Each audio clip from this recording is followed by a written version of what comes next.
დღეს ბათუმში შავი ზღვის ჯაზ ფესტივალი გაიხსნება. ჯაზის საღამოებს ბათუმი 2008 წლიდან მასპინძლობს. მსმენელის წინაშე დღეს ჯგუფი Kool and the Gang წარსდგება.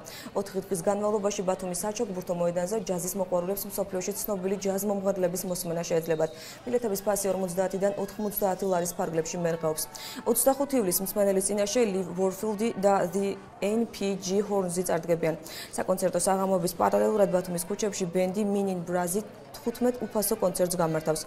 საღამოები კლუბ Take 5-შიც გაიმართება, სადაც მსმენელის წინაშე რამონი წარსდგება.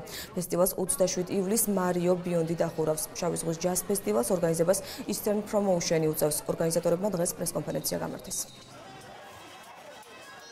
დღეს როგორც მოგეხსენებათ, მერვე საერთაშორისო ბათუმის ჯაზ ფესტივალი იხსნება და იხსნება ლეგენდარული ამერიკული ჯგუფით Kool and the Gang-ით, რომელიც უკვე 35 წელიწადზე მეტია მოღვაწეობს მსოფლიოში და ამდენი წლის განმავლობაში შექმნილი აქვს უამრავი ჰიტი.